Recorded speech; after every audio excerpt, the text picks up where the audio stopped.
My heart is so full. This is so wonderful to be here with you all. It's just such an honor to be able to just sit and have a good visit this morning. And I just want to start by thanking you all for just inviting me, for Tahira being here today and hosting here at her home. I just want to say that today it's very, very collaborative, just like you were saying, Rita. I think the conversations that we're going to be in about transition and transformations, it almost requires an interaction. So Tahira and I were talking a few weeks ago having breakfast, and I was telling her about this, and just the ways that we were talking about it just made me think, okay, this is going to be better if we have a conversation. So we would just like you all to be able to just take a deep breath, relax, grab your tea, pet your dog, whatever it is that makes you feel comforted. Tahira and I are both therapists. We both just have one test to go until we're fully licensed. Yes. We might be studying a little later here in the next couple of weeks. But we just feel very deeply about these things and just have a lot of things going on in our lives. And so we're just going to talk with each other for the next maybe 20, 25 minutes.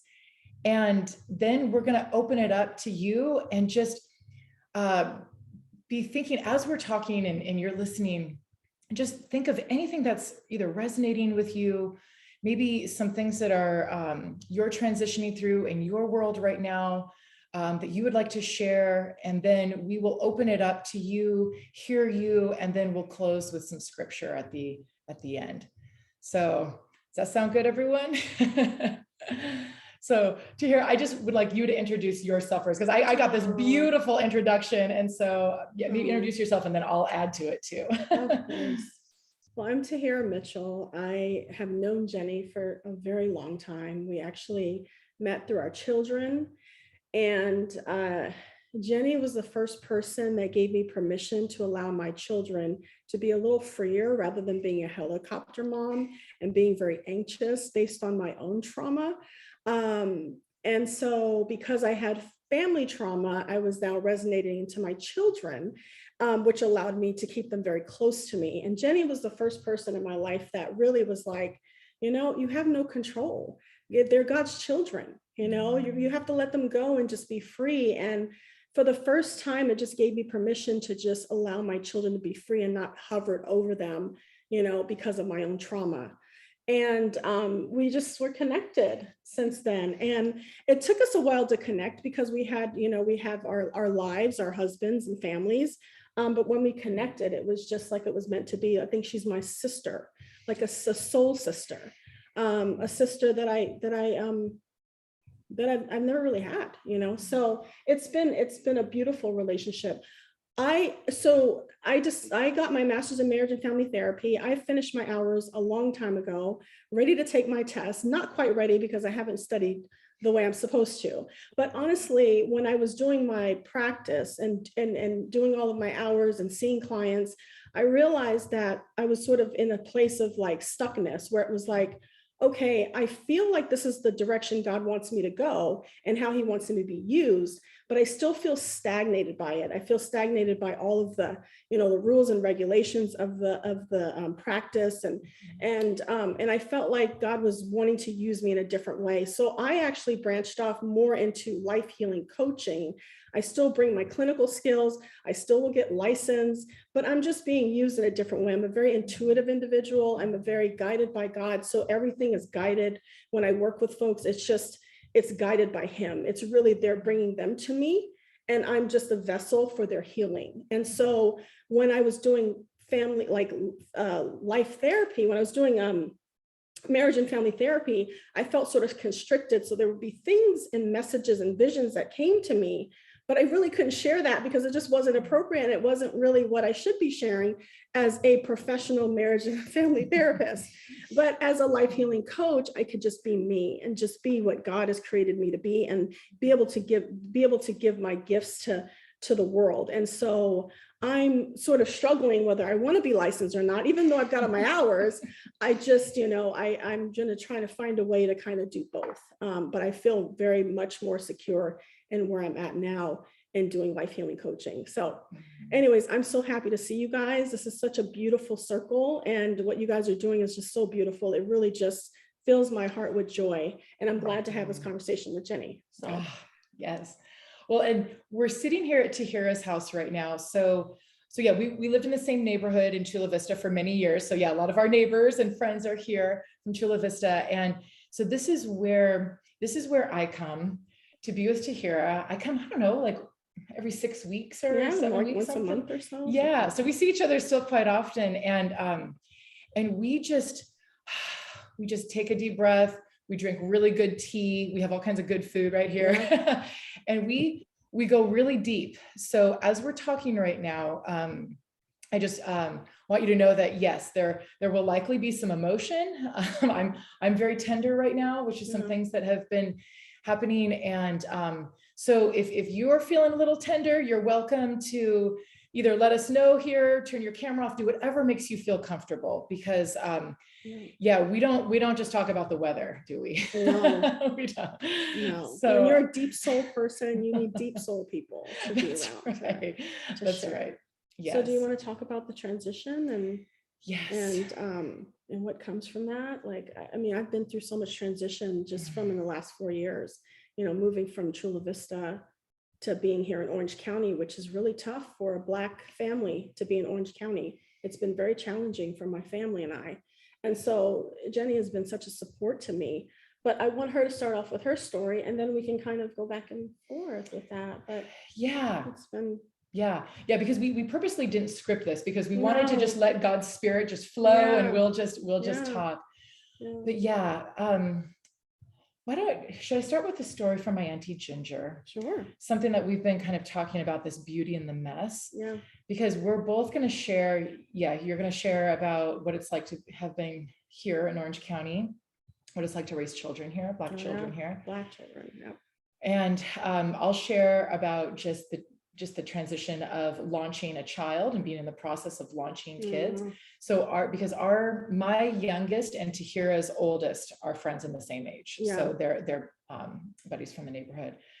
And well, really all our friends hang out, all of our kids hang out, because we've always said Makai is much older and he always hangs out with my older kids too. But yeah, the story that my Auntie Ginger, and I wish she could be here today, because she's here in spirit. She's here in spirit. Yeah, you're right. Here. Yeah, I feel her. She is my spiritual mother. And she has been such an influence on my life. And so this was probably about 15 years ago. She came to visit. And at that time in my life, as you know, we have 3 kids. I have 3 kids who are all 3.5 years apart. So my husband and I just like had our kids all boom, boom, boom. And my husband was in the Navy at the time, and he was out to sea a lot. So I had these 3 really young kids, thankfully in a really supportive neighborhood where kids can play and be outside and all that, but they were tiny at the time. They were all, I want to say the day that Auntie Ginger came over and this happened, they were all under the age of 5. And I really had wanted to prepare my house for Auntie Ginger, because when I have company, I love to kind of clean it up a little bit and maybe have some bread baking and just kind of create, just a really nice space. But it just didn't happen. I was exhausted. And there's just kids everywhere. It's a mess. And my house gets messy. Anyone who lives in my neighborhood knows how messy my house gets. And so Auntie Ginger walked in, just filled with sunshine and the spirit of God. That's just my Auntie Ginger.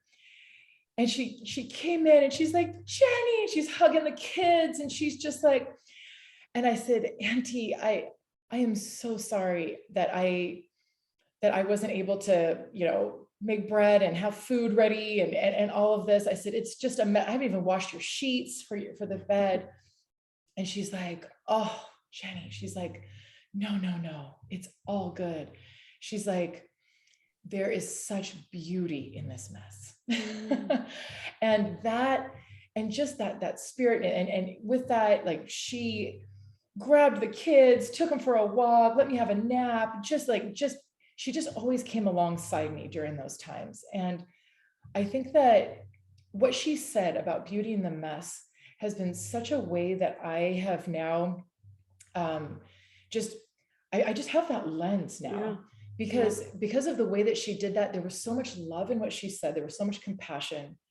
And she didn't say, "Oh, Jenny, your house isn't really messy," because that would have been a lie. Right? Like it was a mess. It was truly a mess. But she saw the beauty within that, and loved me through that, and really supported me through that time, and has supported me through many times since then.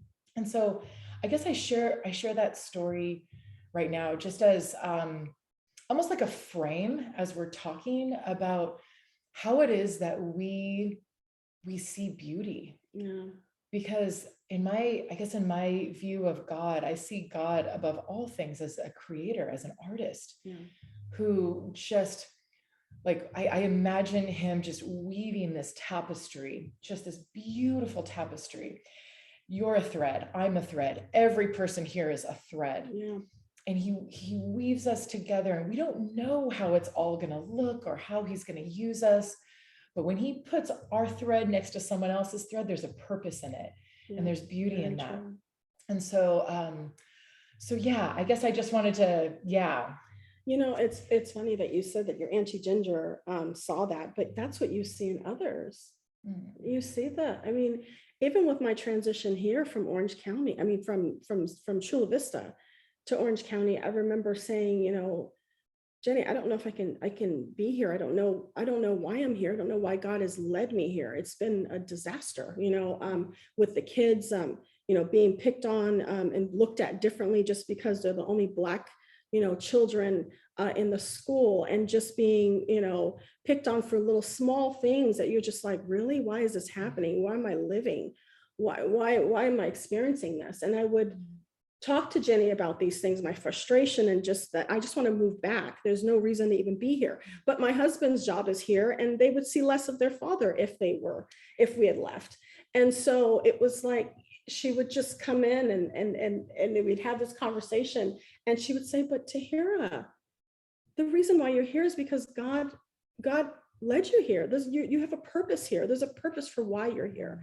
You may not be able to see what it is. You're looking at all the mess, looking at everything that you're missing, what you're holding on to, from the past, how my old neighborhood was, and all my connections that I had. And, I worked for San Diego Unified School District. I made some really good connections there. I was leaving my whole life. I've been in San Diego since I was 5th grade. So to be in an environment in Orange County, which is really, honestly, it feels like a different state than San Diego. And I'm just like, oh my gosh, why? And she's like, "Tahira, you're meant to be here. You were supposed to shine your light here." And and even though it's been a challenge, even to this day, I still question, but I can see what God is doing through my family and through me. And when Jenny comes up every time, it just gives me a little bit more strength to keep going. And she's always been able to see the beauty and all of it. Even I would complain like, this happened, that, she's like, "But Tahira, but did you see it this way?" And I'm like, you know what? I didn't even see it that way, So I think that when we look at our mess in our lives, we can always see that there's some type of beauty. There's something that God is trying to show us and lead us to.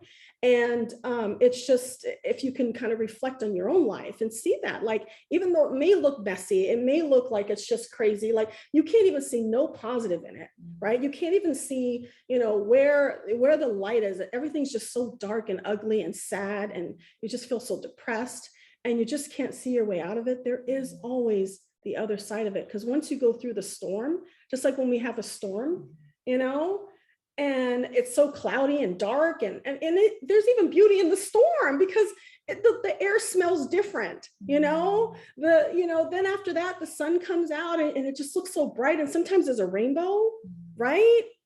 And so it's just, that's what our relationship has been like. And it's been able to keep me going, and to be able to see God in it, to be able to see the beauty in God and how he's working through me and through my children. Yeah. Well, so it was just so hard when you left. And some of you on this call will remember when Tahira moved, and we're all just like, oh, it was a really hard time, because you light up our neighborhood too. And so I think just last night when we were talking, when you said that you had met a whole group of Black women, Oh my right? gosh, From yes. all over the Last world. night. Share, yeah. Oh, it was beautiful. My Mm. heart was just so filled. There's not a lot of Black people in Orange County, so when we find each other, it's a very, very, very like celebratory thing. Like it's celebrated. Like, oh my gosh, sister! It's almost.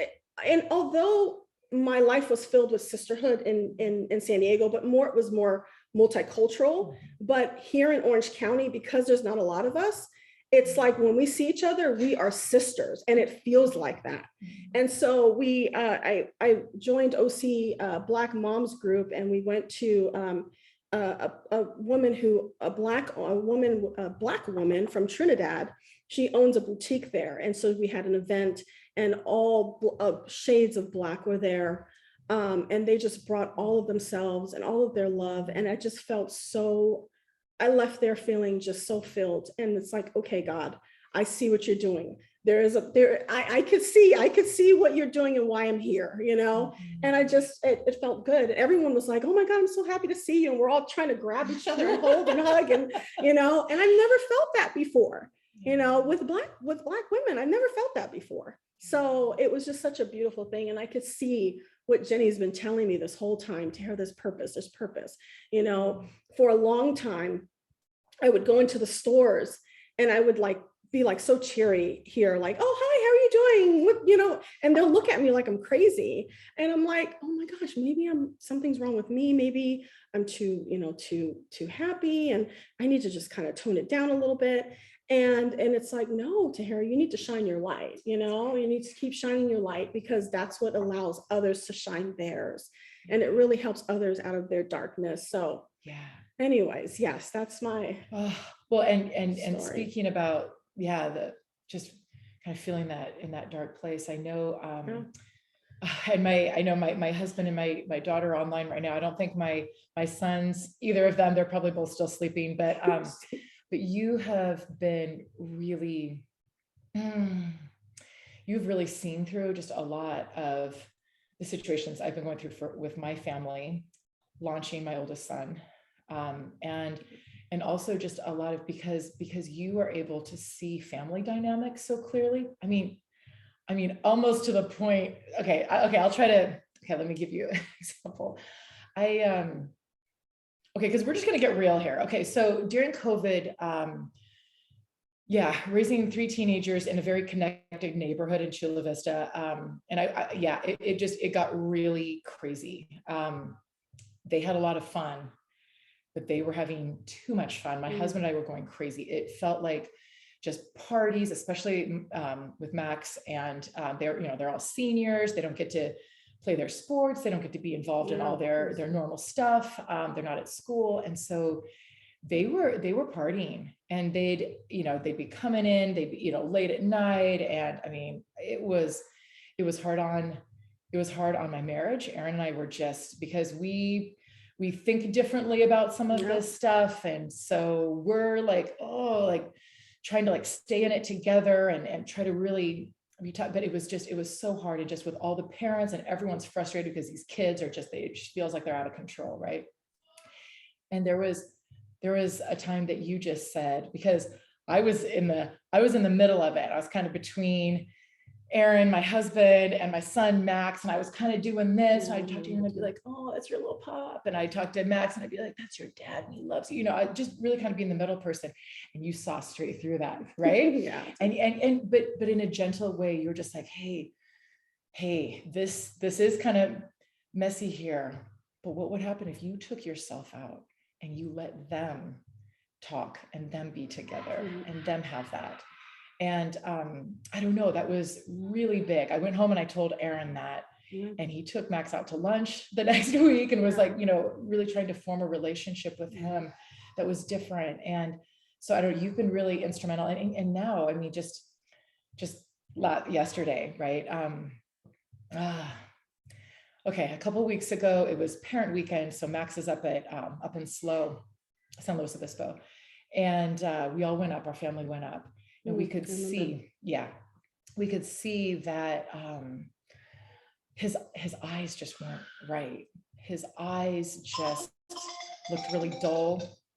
It just looked like he, yeah, well, it looked like he was hungover because he was partying a lot, and just felt there was just something to me that just signaled that something wasn't right with his soul. And so there's a lot of things going on. And so this last week, I was talking to him on the phone, and he was just kind of telling me about some of his struggles. And I went up yesterday and just spent the day with him and just had conversations about belonging and all this. And so then you and I start talking about this last night, and you're like, oh yes, this feeling to belong.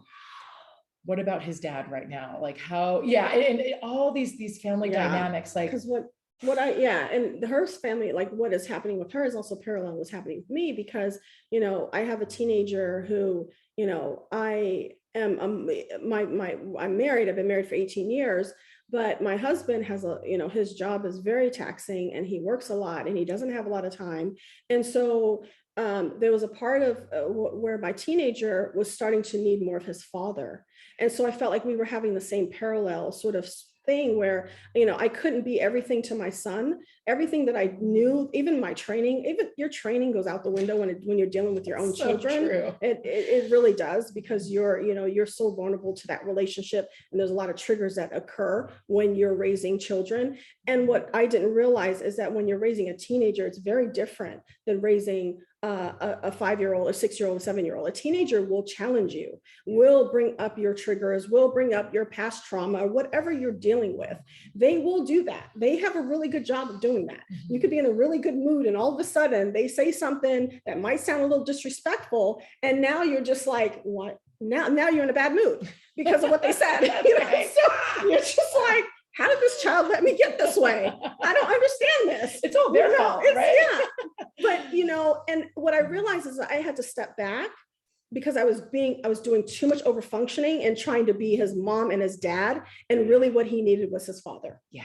He really needed his father. And I needed to step out of the way, because dad was used to me doing everything and being everything. So if I step out of the way and allow him to do it, then it allows them to have a relationship. And so I felt like we were parallel. So the lessons that I was learning through that struggle was the same. It was almost like I was just sort of passing that along, and sometimes we don't see what we're going through.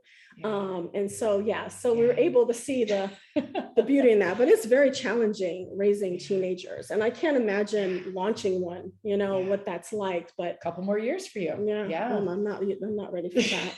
Well, I think that it really comes back to, like, when we're talking about these transitions, who's with us in this? Yeah. Who is speaking love into our lives? Who is willing to just say, hey, I see a dynamic here that's tough, or hey, I love you, sister. It's going to be okay. Like, we're going to do this together. And I just feel like there's such a collective effort in going through, like, what is for us right now, raising teenagers. And even though the issues are different, it's this raising of teenagers, and then on our way to launching them as adults. And so, and I know that there's women here who could probably speak into our lives about what that's like, women who have already done this, women who have really grabbed their community to be able to launch their children. And so I guess I would love to hear. Even women, for me, I had to learn. I grew up in I grew up in a Panamanian home, so my parents are from Panama, and they weren't. Everything was like we had to keep it in the family, like in the house. Like we couldn't share any vulnerability, or we couldn't talk about our business, and so everything was left like sort of secretive or in secretive. And although it was so dysfunctional in every way, it just taught me that I had to be secretive with my life and not let myself open and be vulnerable, so that I can allow people to come into my life to be of a support when I'm transitioning, when I'm going through the mess, and sometimes we don't know. It could be, a neighbor down the street, or it could be someone walking, and you're just like, I remember one day I wasn't feeling very good because, I think I had gotten a phone call about my son at school, and I was just so sad. And a neighbor was walking down the street, and she's just like, are you okay? And I was like, actually, no, I'm not okay. I'm not okay, and sometimes it's okay to do that. I had to give myself permission to be vulnerable. And honestly, when I had that conversation with that neighbor that I didn't even know, help me with my child in that moment. Yes. You know? Yes. If you can just kind of think of when you are in that mess, sometimes it's really, really hard, or in that transition or whatever. If you can think of a way that you can just let yourself be open so that you can trust that person that God is going to send to you. Because had I held on to my family dynamics of keeping everything in the house and keeping everything secretive, I wouldn't be able to build community of folks that could help me with whatever I was going through, because we're all connected. We're all going through the same thing. It just looks different, but we all are going through the same thing, and we need each other to uplift us. That's why we're relational people. That's how God created us to be. So we can't handle our problems alone by ourselves. It's just not going to happen. It's going to be a very lonely and sad life. So we have to be in relation with each other to help each other and share, and just be able to trust that it's going to be okay, because God did not send them there for no reason. That's the reason why they're in your life. So anyways, that's the reason why you're in my life. And you and mine. I think because we hold it all together, and this is like, when the Bible talks about just like carrying each other's burdens, laughing with those who laugh, crying with those who cry. I mean, we do that in our work, right?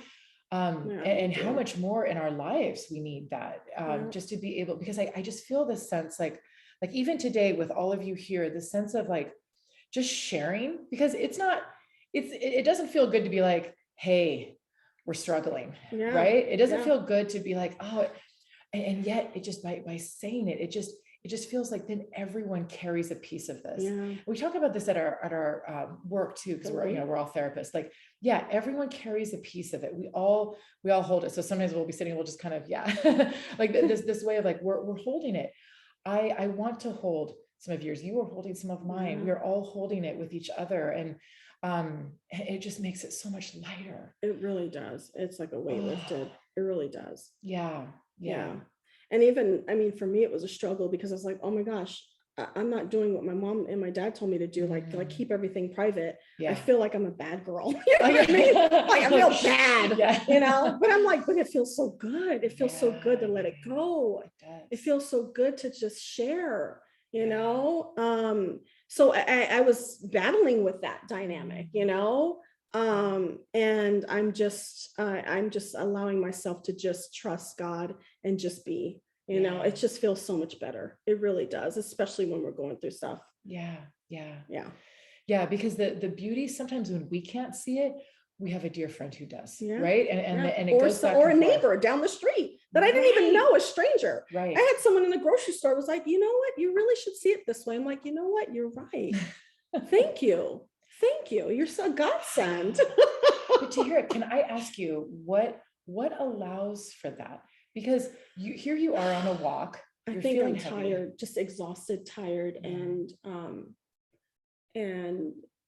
the way I've been doing things in secrecy and leaving it, within, the walls of my home just wasn't working for me. It just, I mean, I would see the struggles even in my family with my mom, struggling, with trying to hold it. And then she would come to me with it. And I'm like, that's not healthy. Like, I'm a child. I don't need to be dealing with that.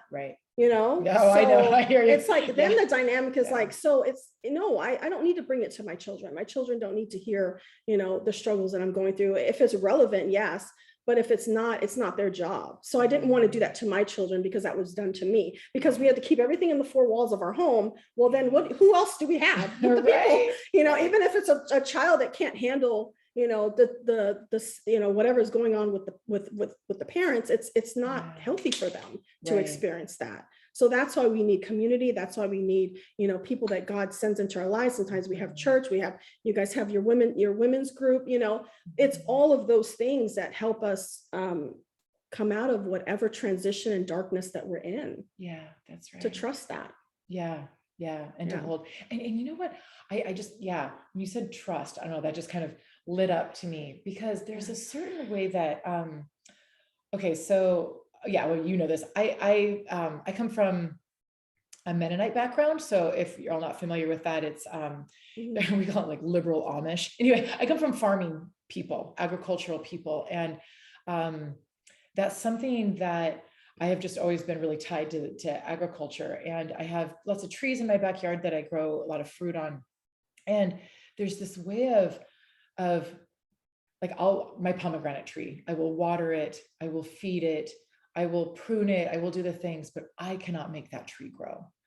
God makes that tree grow. All the other elements. There's a trust that I have that God has a power far beyond anything that we can do to be able to grow things, to be able to bring forth fruit, like all the things that we can't do. And so there's like this trust that community and our friends and our loved ones will be there and hold things. And that God will make that beautiful. He will make that good. So I feel like there's so many lessons from my little backyard of the ways that and just the beauty and the mess of my compost. Okay, if Chibet's on here, Chibet, it was your husband who made the compost bin for my backyard. And I think because you and I both, when we sit with people in our jobs, we hear a lot of really hard stories. A lot of really hard stories. I work with refugees and immigrants who have come from war and torture, and there's just a lot of heavy. And so being able to visualize all of that sadness, all of that terror, all of the racism that they're experiencing here in this country now that they're here, taking all of that and I imagine just putting it into my compost, kind of like the stinky Halloween pumpkin that I have that's rotting. You take some of the stuff that's so, and I mix it up in this compost and then I leave it, and it all breaks down. It breaks into this really, really good soil that then is used for my garden, right? So there's kind of this circular feel, and I feel like that's kind of how I see a lot of beauty too, that we bring it all in. It all gets kind of stirred up. The compost is pretty nasty, but it ends up turning into something so beautiful, which is what God does in our lives. That's right. It's what he does in our lives. You know? He mixes that nasty with all with all of that, and then there's time, and there's this thing that happens that's miraculous that we can't control, and that we trust this process. So anyway, I'm always thinking about my compost when I hear about things being really messy, but eventually, like how God brings about something that brings nutrition to trees, that brings then those pomegranates for us to eat, right? Like all of these things, like there's such a circular way of thinking of that. Did you want to open it up to? Oh my gosh, yes. Okay, so we can talk for 8 hours straight. Okay, so yes, let's open it up right now. Thank you for watching the time, Tahira. Does anyone have anything that they want to share that's going on for them? Any resonances? We'll open it up.